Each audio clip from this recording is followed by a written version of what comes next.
Smoothening basically एक treatment है जो क्या काम करता है और क्या है इसकी definition. Smoothening is a cosmetic procedure that use chemical solution temporarily. हमसे क्लाइंट बार बार पूछते हैं कि मैम ये कितने साल चलेगा, कि अरे भाई वो कोई आपका परमानेंट नहीं है, वो टेम्परेली काम है जो कि आपकी अगर आप अच्छी केयर करते हो तो 2 साल भी चलेगा, 1.5 साल भी चलेगा।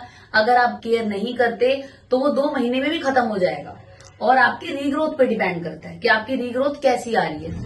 ठीक है, तो इसलिए ये कॉस्मेटिक प्रोसीजर है जिसमें हम केमिकल यूज करते हैं तो आपके बाल स्ट्रेट होते हैं। इसके बेनिफिट्स क्या है?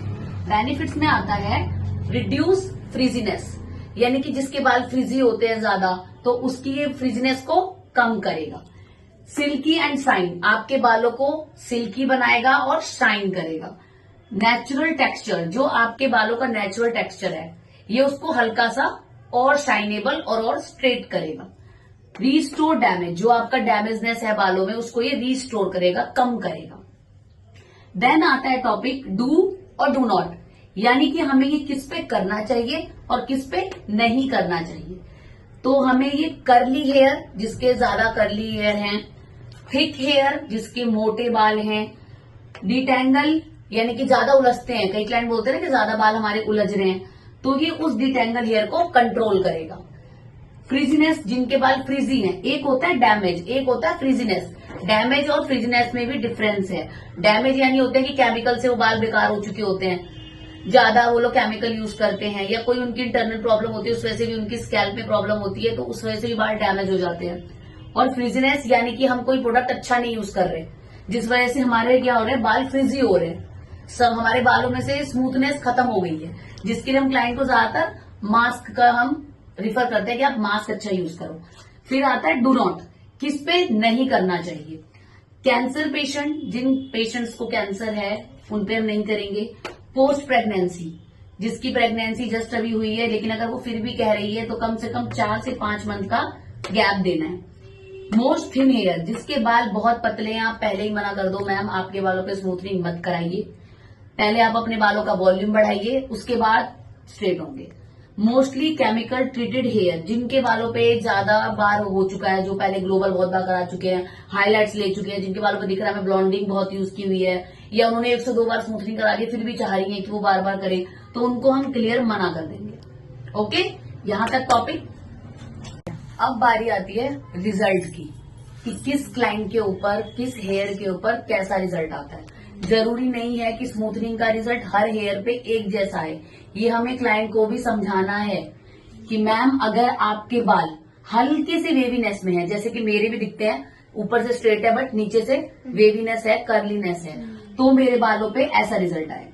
मेरा वॉल्यूम कम है तो इसीलिए मेरे बालों पे एकदम स्ट्रेट रिजल्ट आएगा, क्योंकि वॉल्यूम पे भी डिपेंड करता है कि मेरे बाल स्ट्रेट आएंगे उसका रिजल्ट। और अगर ये वेवीनेस है, देखा होगा कईयों के बाल ना ऐसे लगते रहते हैं कि जहां से क्राउन एरिया से वेवीनेस होती है बट नीचे से स्ट्रेट होते हैं, तो उनका रिजल्ट ऐसा आएगा, अच्छा रिजल्ट आता है उनके बालों पे।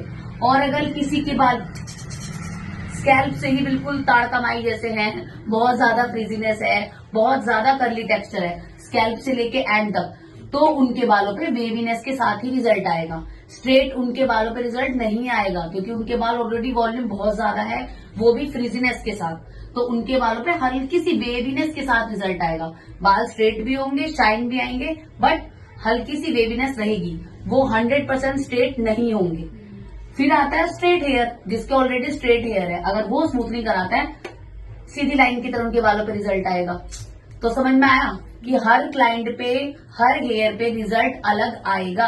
हम इसकी गारंटी नहीं ले सकते कि हम कर्ली टेक्सचर है बिल्कुल 100% और हम गारंटी दे रहे हैं कि 100% हमने आपके बाल स्ट्रेट कर दिए। वो धीरे धीरे होंगे, वो क्लाइंट पोस्ट यूज करेंगे, मास्क यूज करेंगे, सीरम यूज करेंगे, केयर करेंगे, तो ऑटोमेटिकली उनके बाल धीरे धीरे स्ट्रेट हो जाएंगे। ठीक, स्मूथनिंग में आफ्टर केयर, कि हमें स्मूथनिंग के बाद केयर क्या करनी है।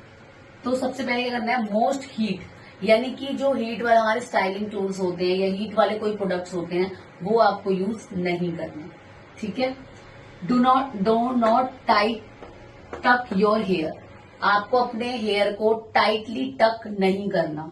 ठीक है, सॉल्ट वाटर, जो सॉल्ट वाटर होता है, हम देखो स्मूथनिंग खराब होने में कहीं ना कहीं पानी का भी रीजन है। तो इसीलिए जो खारा पानी होता है, सॉल्ट वाटर होता है, पानी प्योरीफाई नहीं होता, तो उसकी वजह से भी हमारी स्मूथनिंग खराब होती है। ठीक है, तो इसलिए वो यूज नहीं करना आपको। सल्फेट फ्री शैम्पू, आपको हमेशा सल्फेट फ्री शैम्पू यूज करना है। वैसे तो सल्फेट फ्री शैम्पू हम सबको यूज करना चाहिए, चाहे हम स्मूथनिंग कराएं चाहे हम ना कराएं, बेटर है। लेकिन जो जिन्होंने केमिकल कराया हुआ उनके तो मोस्ट इंपॉर्टेंट है कि वो सल्फेट फ्री शैम्पू को यूज करें। फिर आता है डू नॉट यूज ऑयल, आपको ऑयल यूज नहीं करना कम से कम 10 से 15 दिन तक। 10 से 15 दिन तक आपको तो स्मूथनिंग यूज नहीं करना। लेकिन अगर करना भी है, सर में दर्द हो जाता है, हेडेक सा हो जाता है, तो लाइट प्रेशर के साथ करना है, और कम से कम टाइम के लिए। ये नहीं लगा के सो गए 2-2, 3-3 घंटे, 4-4 घंटे या रात में सो गए, वो चीज नहीं करनी। ठीक है, अब आता है हेयर स्टाइल। क्लाइंट ये भी पूछते हैं कि भाई अब मैंने स्मूथनिंग कराई है, मेरे को पार्टी में जाना है, मेरी शादी में, मतलब शादी में जाना है मुझे किसी के, तो मैं कैसा हेयर स्टाइल करूं। तो उसमें क्या आएगा, डू नॉट क्रिम्पिंग। सबसे पहले तो क्रिम्पिंग नहीं करनी। क्लाइंट को बोल दो क्रिम्पिंग कम से कम स्मूथनिंग के 1 से 2 महीने तक नहीं करनी, क्योंकि क्रिम्पिंग इतनी जल्दी टेक्सचर पे से नहीं जाती।